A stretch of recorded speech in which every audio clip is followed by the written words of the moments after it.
El viento recorre los campos olvidados de Belén, mientras el sol se inclina lentamente sobre colinas que no conocen palacios ni tronos, y allí, lejos de la mirada de los hombres y del ruido del poder, un joven pastor guarda ovejas que nadie considera importantes, sin saber que el cielo entero lo observa con atención solemne. No hay coronas, no hay ejércitos, no hay reconocimiento humano, solo silencio, polvo y noches largas bajo las estrellas, porque así comienzan las historias que están destinadas a hacer temblar a los gigantes. Y si te dijera que el mayor guerrero de Israel no nació en un campo de batalla, sino en el anonimato, que el hombre que haría estremecer a reyes y ejércitos fue formado primero en la soledad, donde nadie aplaude y nadie defiende, pero donde Dios habla con una claridad que no se oye en los palacios. David no aparece en la historia como una figura imponente, aparece como una ausencia, porque cuando Samuel llega a la casa de Isaí buscando al ungido del Señor, el pastor ni siquiera es considerado digno de ser llamado. Los ojos humanos recorren a los hijos mayores, altos, fuertes, entrenados, preparados según la lógica del mundo, y uno a uno son rechazados por el cielo, hasta que se revela una verdad que atraviesa los siglos como una espada. El hombre mira lo que está delante de sus ojos, pero el Señor mira el corazón. Ese momento no es solo una elección individual, es una declaración profética, porque Dios está estableciendo que su reino no se edifica sobre apariencia, fuerza o linaje visible, sino sobre obediencia, humildad y fe cultivada en lo secreto. David es llamado desde el campo con las manos marcadas por el trabajo oculto, con el olor de las ovejas aún sobre su piel, y cuando el aceite desciende sobre su cabeza, no hay aplausos ni trompetas, solo un acto silencioso que sella un destino eterno. Nadie en esa habitación comprende completamente lo que ha ocurrido, porque la unción no siempre produce impacto inmediato, a veces produce conflicto interno, preparación invisible y espera prolongada. David es ungido rey, pero regresa al campo, porque el cielo no tiene prisa, y antes de levantar un trono, forma un corazón. Aquí comienza una revelación profunda, porque mientras Israel enfrenta amenazas externas y se estremece ante enemigos visibles, Dios está formando en secreto a un libertador que no encaja en los moldes del poder humano. David aprende a confiar cuando nadie lo ve, a adorar cuando no hay escenario, a cantar salmos cuando no hay audiencia, y a pelear batallas invisibles contra leones y osos que no serán registrados por la historia, pero que serán determinantes en el mundo espiritual. Cada victoria oculta está preparando su espíritu para un enfrentamiento público que sacudirá el destino de una nación entera. Este no es un relato romántico ni una leyenda heroica suavizada por el tiempo, es una advertencia espiritual para este tiempo, porque los gigantes no aparecen cuando creemos estar listos según el mundo, sino cuando estamos alineados con el cielo. David no sabe aún que su nombre será pronunciado con temor por ejércitos enteros, no sabe que su fe se convertirá en juicio contra la arrogancia, pero en cada noche bajo el cielo abierto, en cada oración pronunciada en voz baja, algo está siendo formado en lo profundo de su ser. El pastor está siendo preparado para confrontar aquello que Israel no se atreve a enfrentar. Mientras los hombres buscan señales visibles de grandeza, Dios observa procesos invisibles de formación, porque el reino avanza desde lo pequeño hacia lo inconmovible. David no es fuerte porque empuñe una espada, es fuerte porque ha aprendido a depender de Dios cuando nadie lo protege.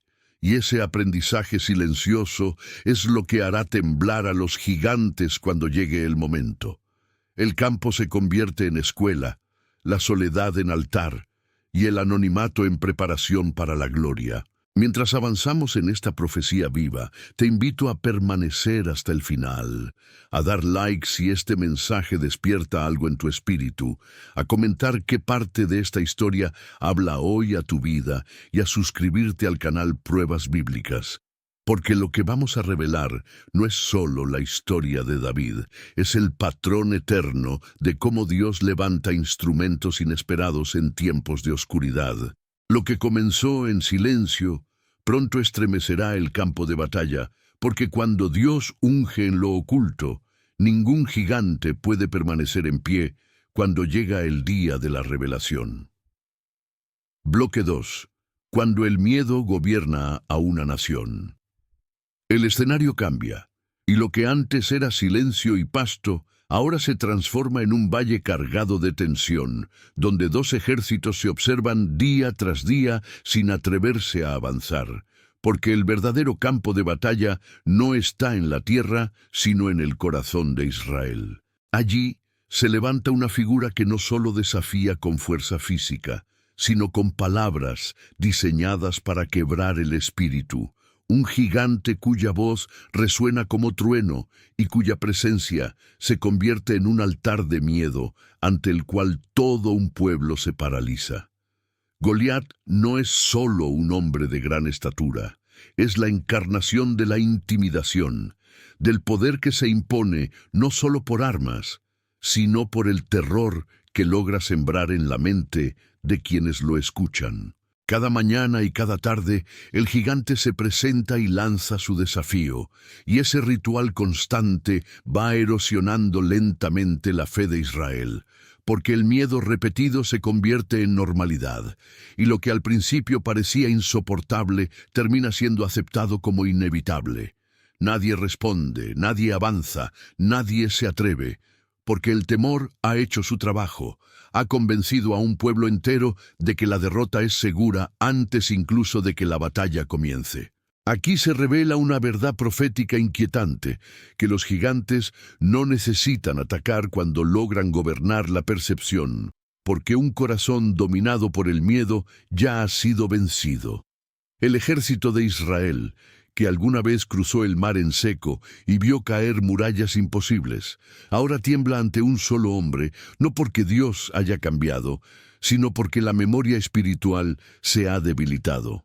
El miedo hace olvidar los milagros pasados y exagera las amenazas presentes, y en ese olvido se instala una fe frágil que solo confía cuando las circunstancias son favorables. Goliat habla, y su voz no solo insulta, redefine la realidad, porque cada palabra busca reducir al pueblo de Dios a su propia pequeñez, obligándolo a medirse con parámetros humanos y no con la promesa divina. Aquí el contraste comienza a tomar forma, porque mientras el gigante se apoya en su tamaño, en su armadura y en su experiencia de guerra, Israel ha dejado de apoyarse en el Dios que los sacó de Egipto. El problema no es la estatura del enemigo, es la desconexión del corazón con la fuente de la autoridad espiritual. El valle se convierte en un espacio de prueba, no para medir fuerza, sino fe, porque en ese silencio lleno de miedo se está revelando quién vive por lo que ve y quién vive por lo que cree. Es importante comprender que este temor colectivo no surge de un solo día, se construye con el tiempo, con amenazas repetidas, con desafíos no respondidos y con una fe que no es alimentada en lo secreto. Goliat aparece como invencible porque Israel ha dejado de recordar quién es su verdadero rey. Y cuando el pueblo olvida su identidad, cualquier voz suficientemente fuerte puede ocupar el lugar de la verdad. Así, el gigante no solo desafía a los hombres, desafía al Dios de Israel, y lo hace sin resistencia inmediata, porque el miedo ha silenciado incluso la indignación espiritual. Este bloque revela que antes de que David entre en escena, la batalla ya está definida en el ámbito invisible, porque un pueblo que ha permitido que el miedo gobierne su corazón ha entregado terreno espiritual sin derramar una sola gota de sangre. El valle no está esperando un guerrero más fuerte, está esperando una voz que recuerde quién es Dios y quiénes son los que caminan bajo su pacto. El gigante grita, Israel calla, y ese silencio no es prudencia, es parálisis espiritual. Mientras esto ocurre, David aún no ha llegado al campo de batalla, pero su formación en el silencio del campo comienza a cobrar sentido, porque el contraste entre ambos mundos es absoluto. Uno vive de intimidar, el otro ha aprendido a confiar. Uno se levanta con arrogancia, el otro ha sido quebrantado en lo secreto.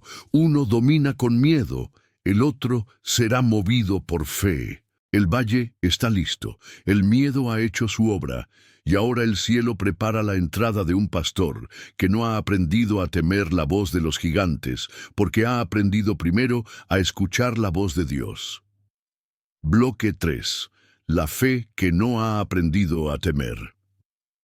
David llega al campamento sin armadura, sin rango y sin intención de batalla, enviado únicamente con pan y provisiones, sin saber que sus pasos lo están llevando al centro de una guerra que Israel ya ha comenzado a perder en lo invisible. No entra como un héroe, entra como un mensajero, pero apenas cruza el límite del valle, percibe algo que no concuerda con las historias que había escuchado desde niño sobre el pueblo del pacto. Hay ruido de ejércitos, hay filas organizadas, hay escudos y lanzas brillando al sol, pero no hay avance, no hay autoridad, no hay fuego espiritual. David siente que algo está profundamente fuera de orden, porque el pueblo que caminó entre mares abiertos ahora permanece inmóvil ante una sola voz que ha logrado paralizar el corazón de miles. Entonces escucha por primera vez el clamor del gigante.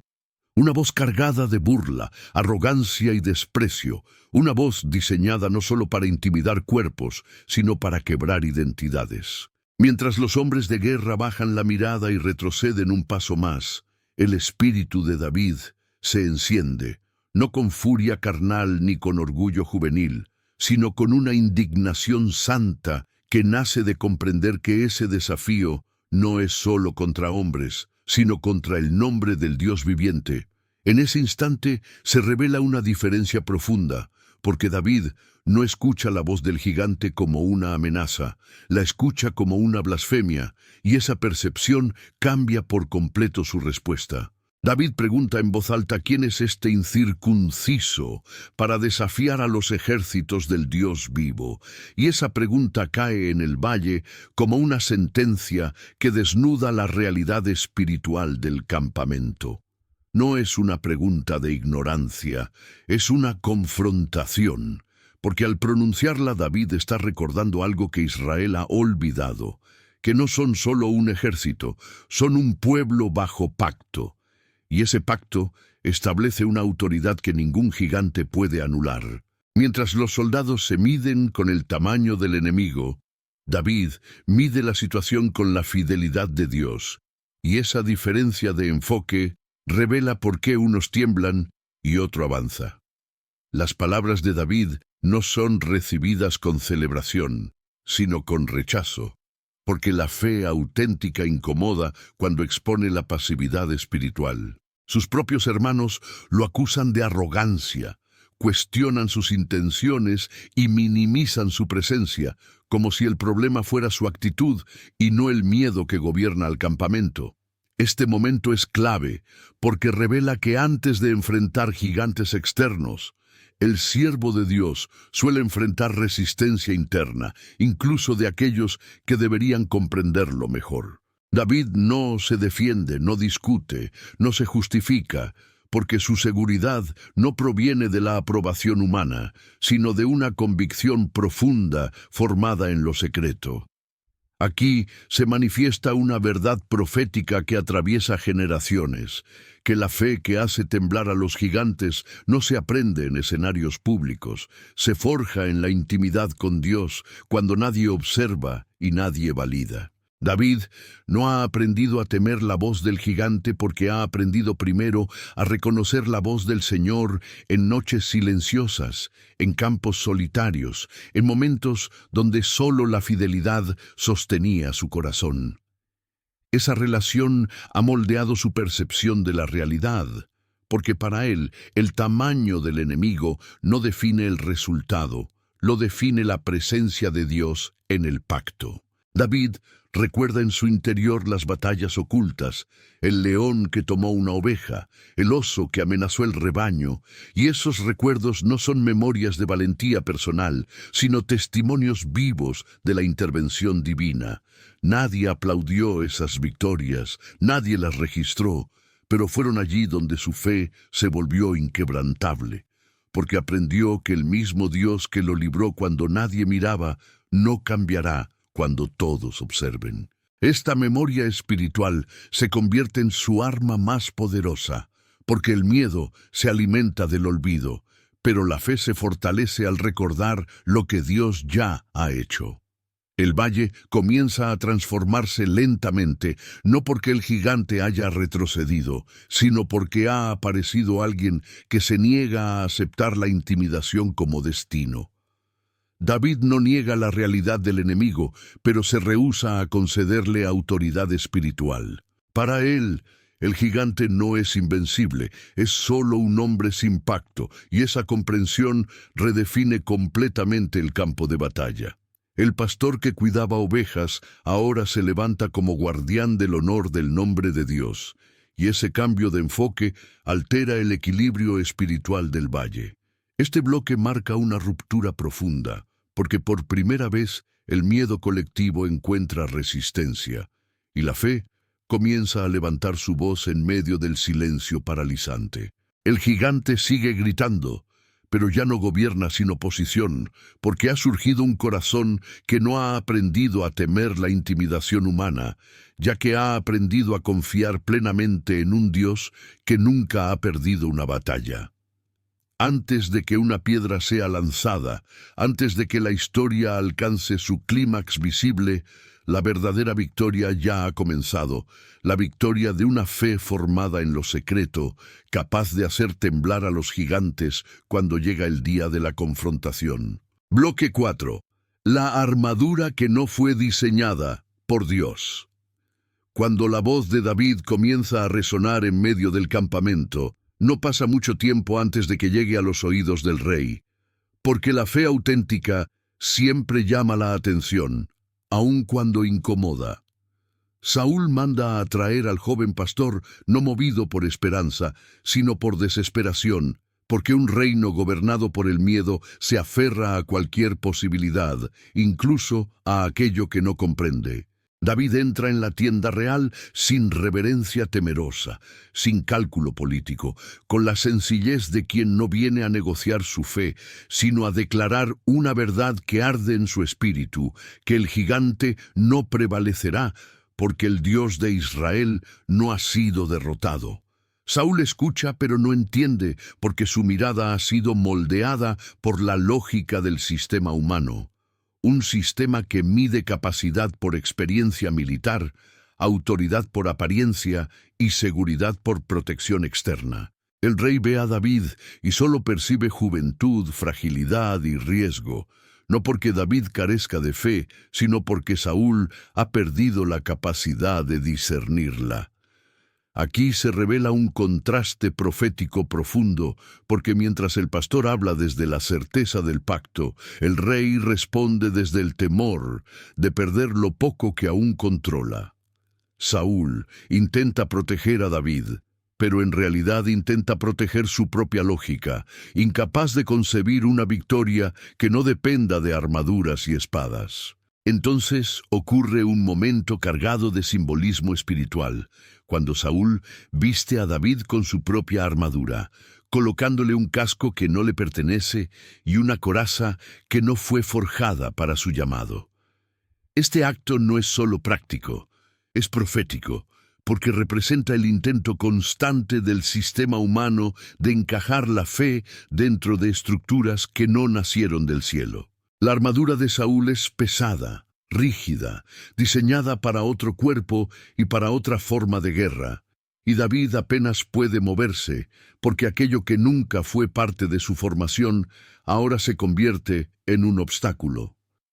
David camina unos pasos, prueba la armadura y se detiene, porque su espíritu reconoce algo que muchos pasan por alto, que no se puede enfrentar un gigante con herramientas que no fueron dadas por Dios. Él declara con humildad y firmeza que no puede caminar con aquello, no porque sea débil, sino porque no está probado en su vida.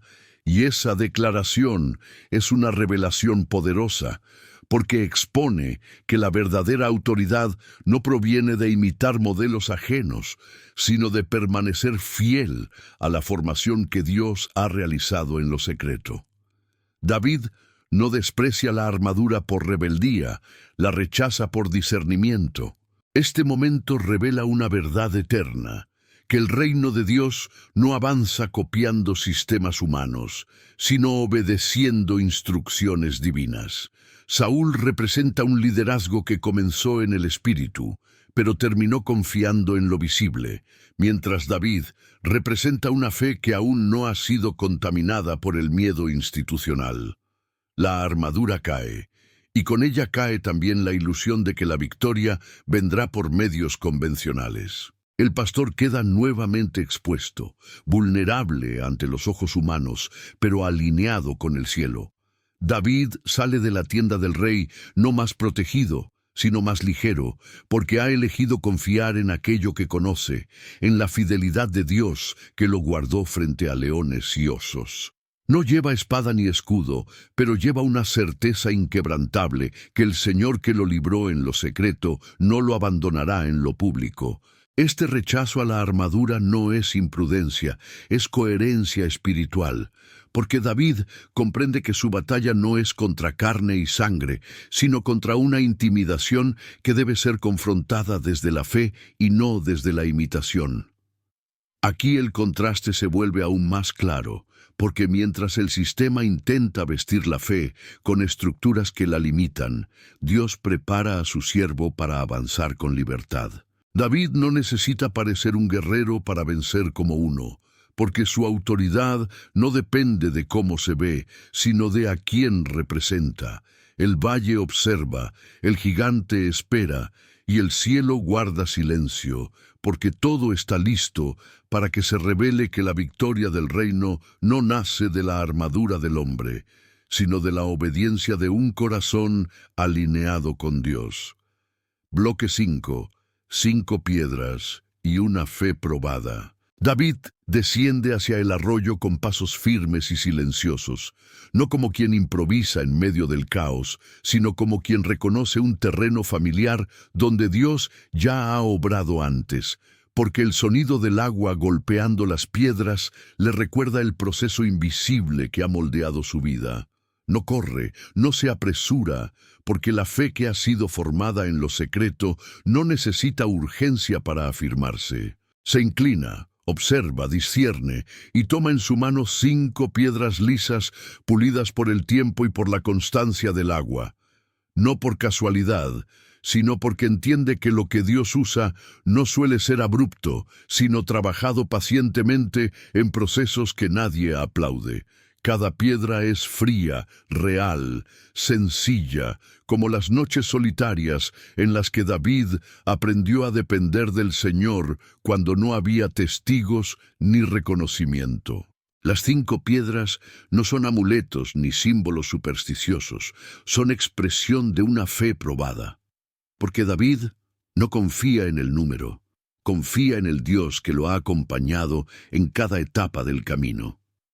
En esas piedras se condensa una historia silenciosa de fidelidad, de vigilancia constante, de decisiones correctas cuando nadie estaba mirando. El arroyo se convierte en altar, porque allí David reafirma lo que ya ha decidido en su corazón, que no enfrentará al gigante desde la improvisación ni desde la arrogancia, sino desde una obediencia alineada con todo lo que Dios ha formado en él desde la soledad del campo. El gigante avanza con estruendo, seguro de su tamaño, de su armadura y de la reputación que ha construido intimidando sin oposición. Su voz vuelve a llenar el valle, cargada de desprecio, reduciendo a David a una burla, a una imagen de debilidad que merece ser aplastada. El orgullo siempre subestima lo que no entiende, porque mide la realidad desde la apariencia y no desde la autoridad espiritual. David escucha cada palabra, pero no las deja entrar en su corazón, porque ha aprendido que no toda voz merece ser obedecida, y que el verdadero combate comienza en la mente antes de manifestarse en lo visible. Entonces David responde, no con insultos ni con temor, sino con una proclamación que atraviesa el valle como una espada invisible. Declara que no viene con espada ni con lanza, sino en el nombre del Señor de los ejércitos, el Dios de Israel, a quien el gigante ha desafiado. Esta declaración no es retórica ni valentía juvenil, es una afirmación de jurisdicción espiritual, porque David entiende que la batalla no se define por fuerza física, sino por autoridad. Al pronunciar el nombre del Señor, David redefine el enfrentamiento, desplazando el centro del poder desde el tamaño del gigante hacia la fidelidad de Dios. Aquí se revela una verdad profunda, que la fe auténtica no niega la realidad del peligro, pero se rehúsa a concederle el control. David no ignora la fuerza del enemigo, simplemente se niega a otorgarle supremacía espiritual. Su mirada no está fija en la amenaza, está anclada en la memoria viva de lo que Dios ya ha hecho. Recuerda al león y al oso, no como historias de valentía personal, sino como pruebas irrefutables de que el mismo Dios que lo guardó en lo oculto sigue reinando en lo público. Esa memoria se convierte en ancla, porque el miedo se alimenta del olvido, pero la fe se fortalece al recordar. El valle queda en silencio, un silencio denso, expectante, como si la creación misma estuviera conteniendo el aliento. La onda comienza a girar, no como un gesto desesperado, sino como una extensión natural de la preparación del pastor. No hay nerviosismo, no hay duda, porque la fe verdadera no actúa por impulso, actúa desde convicción profunda.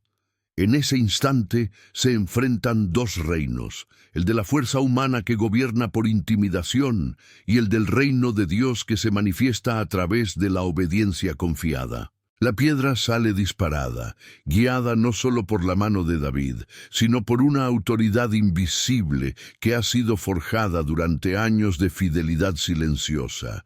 No es velocidad ni precisión humana lo que define el momento, es alineación espiritual. Cuando el gigante cae, no cae solo un cuerpo, cae una narrativa entera que había gobernado el valle durante semanas. El estruendo de su caída es el sonido del miedo, perdiendo su trono, porque la intimidación no puede sostenerse cuando la fe decide actuar. Israel observa atónito, no porque David sea extraordinario según los criterios humanos, sino porque Dios ha vuelto a ser recordado como el verdadero guerrero. La victoria no se explica por técnica ni por azar, se explica por obediencia, por una fe que se negó a vestirse con armaduras ajenas y eligió confiar plenamente en el Dios del pacto. El gigante yace en el suelo y con él cae la mentira de que el pueblo estaba destinado a la derrota. Las 5 piedras permanecen en la bolsa, pero solo una fue necesaria, recordando que cuando Dios actúa no desperdicia recursos ni esfuerzos. El reino no opera por exceso, opera por precisión. David no celebra su propia fuerza, celebra la fidelidad de Dios, porque entiende que la victoria no le pertenece, sino que es un testimonio para un pueblo que había olvidado quién lo sostenía. El valle cambia de dueño, el miedo retrocede y la fe vuelve a ocupar su lugar legítimo. Así, El enfrentamiento concluye no como un espectáculo vacío, sino como una revelación que sacude conciencias, que la fe probada en lo secreto puede derribar aquello que ha paralizado a multitudes enteras. El polvo se asienta, el silencio se rompe, y queda claro que no fue la onda lo que venció al gigante, fue la obediencia persistente de un pastor que aprendió a confiar en Dios cuando nadie estaba mirando, y que ahora ha demostrado que una fe formada en lo oculto puede hacer temblar a los gigantes a plena luz del día. Bloque 6. Cuando el miedo se rompe y el pueblo despierta. El estruendo del gigante al caer no termina cuando su cuerpo toca la tierra, continúa expandiéndose como una onda invisible que atraviesa el valle y sacude el interior de un pueblo que había vivido encorvado por el miedo. Durante días Israel había aprendido a respirar con cautela, a moverse con prudencia, a aceptar la intimidación como una forma de supervivencia. Pero ahora esa lógica se rompe en un solo instante. Porque cuando el gigante cae, también cae la mentira que había gobernado sus corazones. Los hombres que antes temblaban comienzan a levantarse, no porque hayan cambiado sus armas, sino porque ha cambiado su percepción, y esa transformación interior es el verdadero inicio de la victoria colectiva. El grito que se eleva desde el campamento ya no es de terror, es de avance, porque la fe es contagiosa cuando se manifiesta con claridad. Israel corre tras los filisteos, no impulsado solo por la caída del enemigo, sino por el recuerdo repentino de quién es su Dios y quiénes son ellos como pueblo del pacto. El miedo, que parecía invencible, se revela frágil cuando la fe toma su lugar, porque nunca tuvo autoridad real. Solo ocupó el espacio que la fe había abandonado. Ahora ese espacio vuelve a llenarse, y el pueblo que había guardado silencio comienza a moverse con una determinación que había estado dormida. David permanece en medio de la escena como un testigo humilde de lo que Dios ha hecho, no como un conquistador arrogante, porque sabe que la victoria no nació de su destreza, sino de la fidelidad divina. Su nombre empieza a circular entre los hombres, no como una leyenda exagerada, sino como un recordatorio incómodo de que Dios puede usar a cualquiera que esté dispuesto a confiar. Este reconocimiento inicial no es aún gloria, es una semilla, y como toda semilla del reino, traerá fruto, pero también atraerá pruebas, porque la luz que despierta al pueblo también expone aquello que estaba oculto en los corazones. Aquí comienza a revelarse otra dimensión profética, porque cuando el miedo se rompe en lo colectivo, surgen nuevas tensiones, nuevos celos y nuevas amenazas internas. El mismo pueblo que celebra hoy será probado mañana, y el mismo David, que es exaltado, comenzará a ser observado con sospecha, porque la fe auténtica no solo derrota gigantes externos, también confronta estructuras internas que se han acomodado al miedo. La caída de Goliat no es el final del conflicto. Es el inicio de una nueva etapa donde la victoria visible da paso a batallas más sutiles y prolongadas.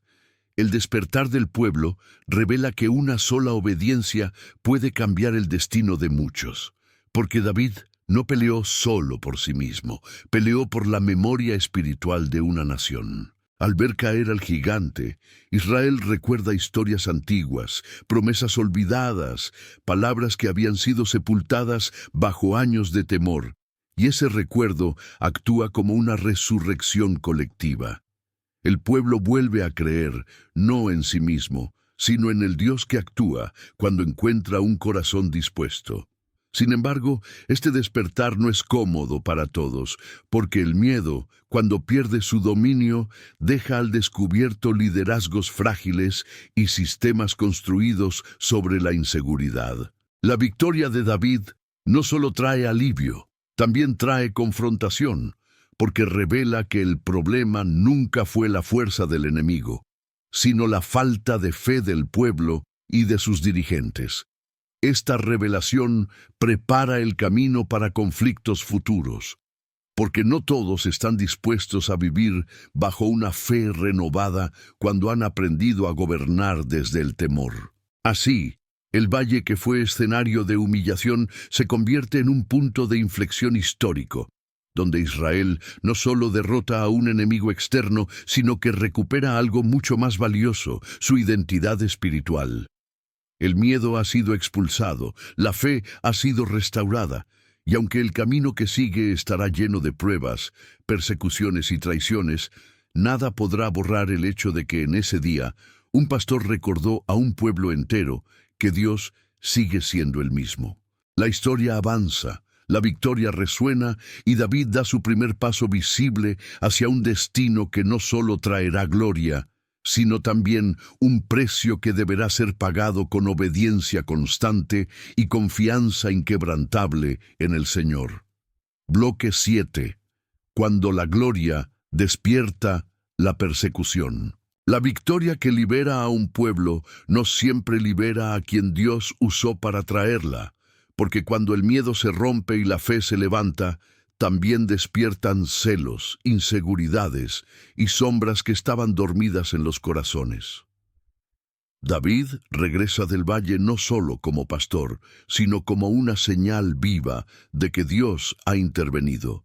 Y esa señal comienza a incomodar a un rey que ya no gobierna desde la confianza en el Señor, sino desde el temor de perder aquello que aún sostiene con esfuerzo. Saúl observa a David y aunque sus labios pronuncian palabras de aprobación, su espíritu se llena de inquietud, porque la gloria que no nace del orgullo humano se convierte en amenaza para quienes han construido su identidad sobre el control y la apariencia. El canto del pueblo se eleva con fuerza, celebrando la victoria, y esas voces, que deberían ser motivo de gratitud, se transforman en una herida abierta en el corazón del rey. Saúl escucha, compara, mide, calcula, y en ese proceso el veneno de la envidia comienza a infiltrarse lentamente, porque cuando el corazón se aparta de Dios, la bendición ajena se percibe como una pérdida personal. Aquí se revela una verdad profética severa, que no toda oposición viene de los enemigos declarados. Algunas de las persecuciones más profundas nacen dentro del mismo pueblo, cuando la fe auténtica expone la fragilidad de liderazgos que han perdido su dependencia del cielo. David no busca protagonismo ni recompensa. Continúa sirviendo con la misma sencillez con la que cuidaba ovejas, porque no entiende la victoria como un derecho adquirido, sino como una responsabilidad espiritual. Su corazón no se eleva por la alabanza, ni se deprime por la sospecha, porque ha aprendido a vivir bajo la mirada de Dios y no bajo la aprobación de los hombres. Sin embargo, cuanto más fiel se mantiene, más evidente se vuelve el contraste entre su espíritu y el de Saúl, porque la obediencia constante revela lo que el miedo intenta ocultar. El rey comienza a ver en David no al joven que Dios usó, sino al posible reemplazo que amenaza su trono, y ese cambio de mirada transforma la admiración en sospecha y la sospecha en hostilidad silenciosa. La persecución no llega de inmediato como un ataque frontal, llega primero como distancia emocional, como miradas cargadas de desconfianza, como decisiones ambiguas que buscan debilitar sin exponerse. Saúl alterna entre momentos de cercanía y estallidos de furia, revelando un corazón dividido que ya no descansa en la paz de Dios. David percibe el cambio, pero no responde con confrontación ni con ambición, porque entiende que su llamado no se defiende con estrategias humanas. Aquí comienza una prueba más profunda que la del valle, porque enfrentar a un gigante visible requiere valentía, pero permanecer fiel frente a la injusticia prolongada requiere carácter formado. Este punto marca un giro decisivo en la vida de David, porque el joven que no temió al gigante ahora debe aprender a caminar entre alabanzas públicas y amenazas ocultas, entre el reconocimiento del pueblo y el peligro que nace en los pasillos del poder. La gloria visible comienza a atraer una presión invisible, y esa presión no busca destruir su fuerza, busca erosionar su integridad. David es probado no por su capacidad de pelear, sino por su disposición a esperar, a callar, a confiar en el tiempo de Dios cuando la lógica humana exigiría reacción inmediata. Saúl, dominado por el miedo, comienza a actuar de manera impulsiva, y la presencia de David se convierte en un espejo incómodo que refleja lo que el rey ha perdido, la comunión viva con Dios. Cada éxito de David acentúa la inseguridad de Saúl, porque la luz no crea las tinieblas, las revela. La persecución se intensifica no porque David haya fallado, sino porque ha sido fiel, y esta paradoja atraviesa la historia del reino, que la obediencia auténtica no siempre produce aplausos duraderos, a veces produce rechazo, porque confronta estructuras que prefieren la estabilidad del miedo antes que la transformación de la fe. David elige un camino que pocos eligen, el camino de la paciencia, porque entiende que un trono otorgado por Dios no puede ser tomado por la fuerza sin perder su esencia. Se niega a responder con venganza, se rehúsa a utilizar la misma lógica que gobierna a su perseguidor, y en esa negativa silenciosa su carácter se fortalece.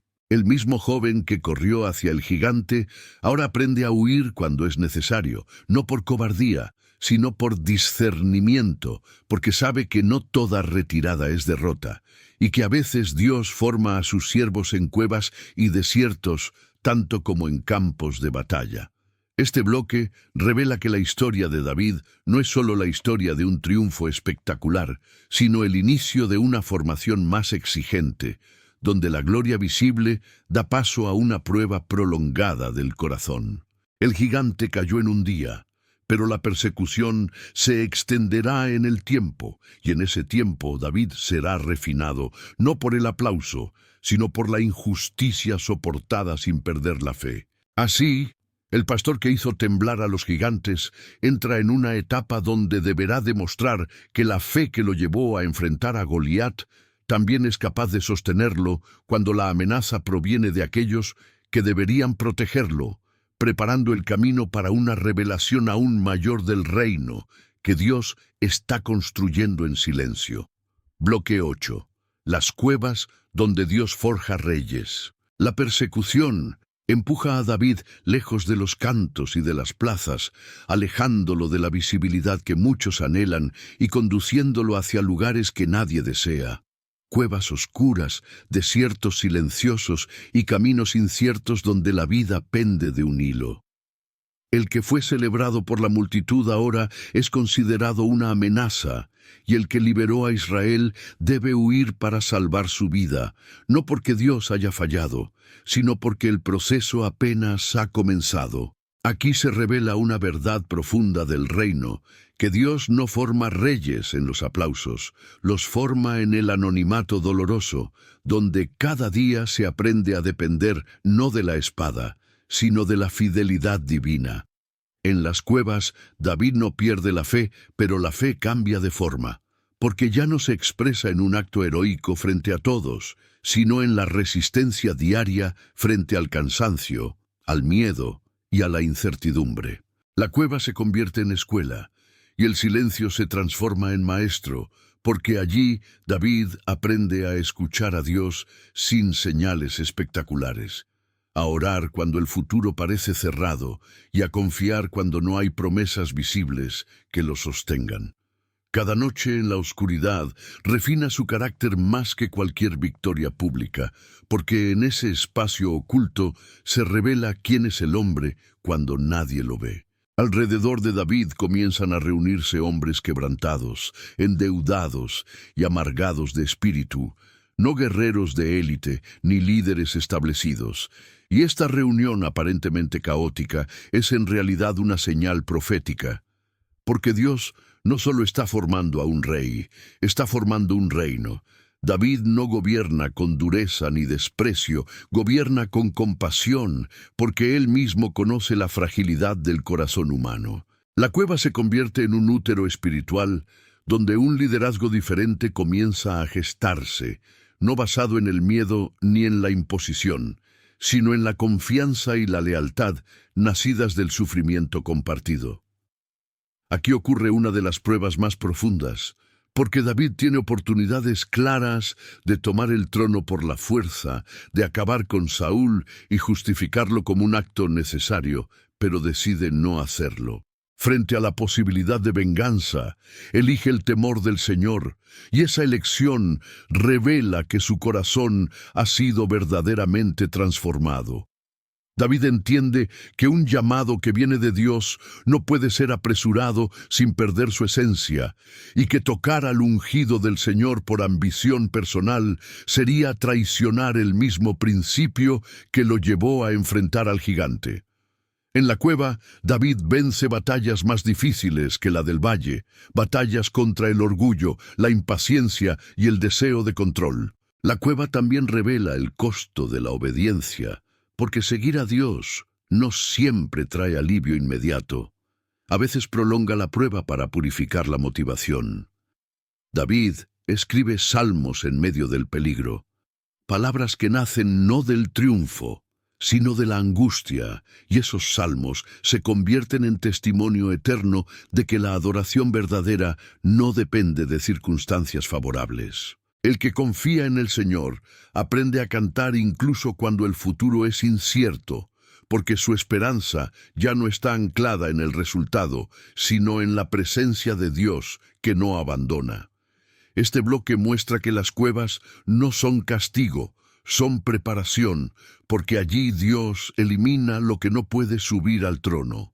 David es despojado de ilusiones humanas, de expectativas rápidas y de sueños mal formados, para ser revestido de paciencia, humildad y temor santo. El pastor que derribó al gigante ahora aprende a sostener el peso de un llamado sin buscar atajos, entendiendo que el tiempo de Dios no se acelera con estrategias humanas.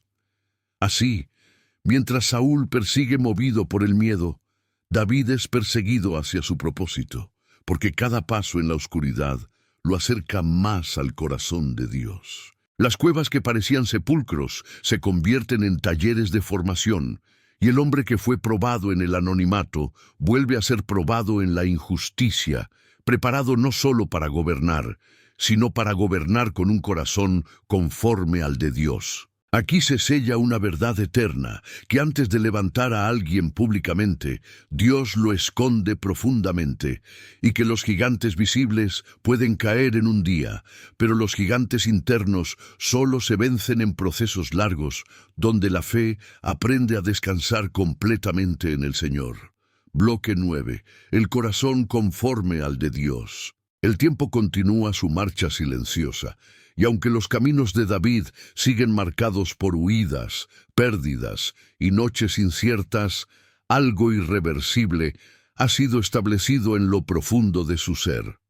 La persecución no ha logrado deformar su espíritu ni transformar su fe en amargura, porque en cada prueba David ha permitido que Dios trate su interior con una paciencia que pocos soportan. Aquí se revela una verdad que trasciende la historia, que antes de gobernar un reino visible, el hombre conforme al corazón de Dios debe aprender a gobernar su propio corazón en medio de la presión, del dolor y de la aparente injusticia. David ha vencido gigantes externos, pero ahora está siendo probado frente a gigantes internos mucho más sutiles y persistentes. Dios observa a David no desde la lógica humana que premia resultados inmediatos, sino desde la fidelidad sostenida a lo largo del tiempo, porque el reino no se edifica con actos aislados de valentía, sino con una obediencia constante que resiste la tentación de desviarse cuando la promesa tarda. En cada noche de huida, cuando la soledad pesa y la traición duele más que la espada enemiga, David no abandona la presencia del Señor, no negocia su adoración, no redefine la verdad para aliviar el sufrimiento. Su fe no se adapta a las circunstancias, se profundiza en ellas, y esa profundidad es lo que el cielo reconoce como un corazón conforme al suyo. La diferencia entre Saúl y David se vuelve cada vez más clara, no por lo que hacen externamente, sino por cómo responden internamente a la corrección y al silencio de Dios. Saúl vive reaccionando desde el miedo a perder, mientras David aprende a esperar desde la certeza de que lo que Dios prometió no puede ser arrebatado por hombres ni por circunstancias. Esta espera no es pasiva ni resignada. Es una fe activa que se expresa en obediencia diaria, en decisiones correctas cuando nadie observa, en renuncias silenciosas que no producen aplausos, pero sí transformación. David entiende que un trono obtenido sin el tiempo de Dios sería una carga y no una bendición. Aquí se manifiesta una de las pruebas más profundas del carácter, porque David tiene oportunidades reales de tomar el poder por la fuerza, de eliminar a su perseguidor y justificarlo como un acto necesario para cumplir la voluntad divina. Sin embargo, en esos momentos críticos, elige el temor del Señor por encima de la conveniencia personal, demostrando que su fe no es oportunista, sino reverente. David no confunde promesa con permiso, ni llamado con ambición, porque ha aprendido que el reino de Dios no se establece adelantando procesos, sino honrando principios eternos, incluso cuando parecen retrasar la victoria. Este proceso prolongado revela que el corazón conforme al de Dios no es sinónimo de perfección, sino de sensibilidad espiritual. David llora, se quiebra, escribe salmos nacidos de la angustia, confiesa su fragilidad delante de Dios y se levanta una y otra vez sin endurecerse. Su relación con el Señor no se basa en una imagen idealizada de fortaleza, sino en una dependencia real y constante. El cielo no busca líderes que nunca fallen, busca corazones que sepan arrepentirse, escuchar y volver al camino cuando son confrontados por la verdad. Mientras el mundo mide el progreso por visibilidad y reconocimiento, Dios mide el avance por la profundidad del carácter y la capacidad de sostener la autoridad sin corromperse. David está siendo llevado a ese punto donde la fe ya no necesita señales espectaculares para mantenerse firme, donde la promesa no necesita confirmaciones constantes para seguir siendo creída.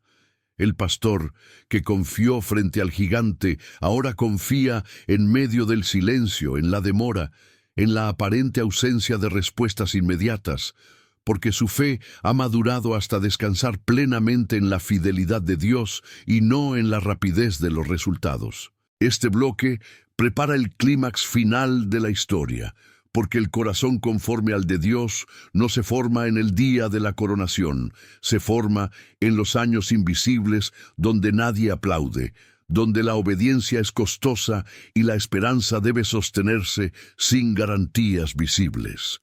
David está listo no porque haya vencido a todos sus enemigos, sino porque ha permitido que Dios venza todo aquello dentro de él que no podía reinar. El gigante cayó en el valle, pero el orgullo, la impaciencia y el deseo de control han sido vencidos en el proceso. Y esa es la victoria que prepara el camino para un reino que no solo tendrá poder, sino también propósito eterno. Bloque 10. El reino que nace de la obediencia. Y entonces llega el momento que no fue apresurado por manos humanas, el día que no fue tomado por ambición ni arrebatado por violencia, sino entregado en el tiempo exacto que el cielo había determinado desde antes. David no corre hacia el trono, no lo reclama ni lo exige, porque ha aprendido que todo lo que viene de Dios llega sin ser forzado, y que aquello que se obtiene fuera del tiempo divino siempre termina corrompiéndose. El trono lo alcanza cuando el proceso ha sido completado, cuando el corazón ha sido quebrantado, purificado y alineado con la voluntad del Señor. La muerte de Saúl no es celebrada con júbilo, es llorada con reverencia, porque el hombre conforme al corazón de Dios no se alegra en la caída del que lo persiguió, y ese llanto silencioso confirma que la transformación interior ha sido real y profunda. David asciende al trono no como un conquistador arrogante, sino como un siervo que conoce el peso de gobernar, porque antes de llevar corona aprendió a cargar responsabilidad en lo secreto. El reino que ahora se levanta no nace del miedo ni de la intimidación. Nace de años de fidelidad silenciosa, de cuevas oscuras donde nadie aplaudía, de noches largas donde la promesa parecía distante, de decisiones correctas tomadas cuando la injusticia parecía triunfar. Cada etapa fue necesaria, cada retraso tuvo propósito, cada prueba formó una fibra más del carácter que ahora puede sostener la autoridad sin perder la humildad.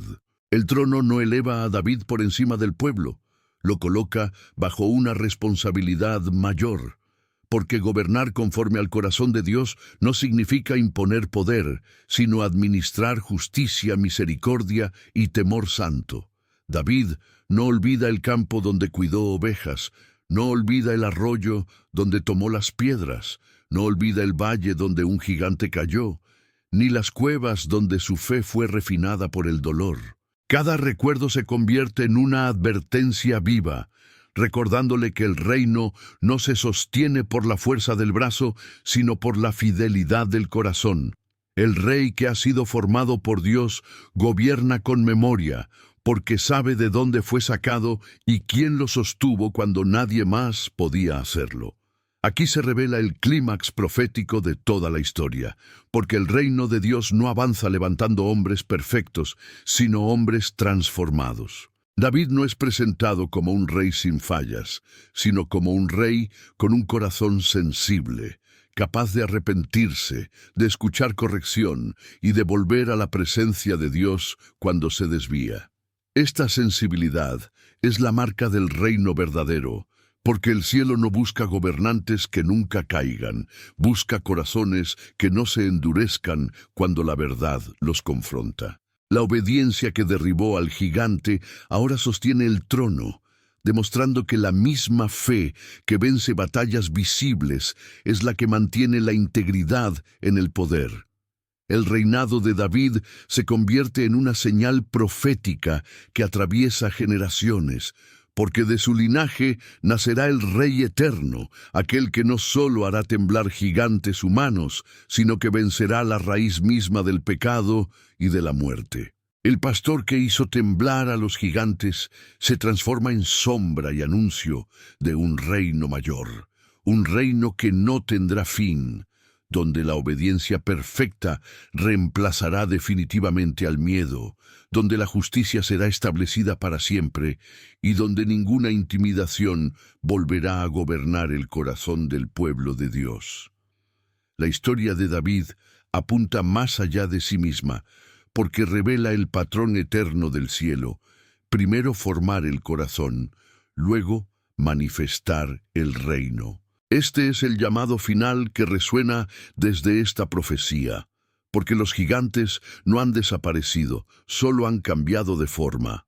Hoy se levantan como sistemas de miedo, como voces que paralizan, como estructuras que intimidan la fe y buscan convencer al pueblo de que la obediencia no vale la pena. Pero el mensaje permanece intacto a través del tiempo, que Dios sigue buscando corazones dispuestos a obedecer en lo secreto, a confiar cuando el proceso es largo y a permanecer fieles cuando nadie aplaude.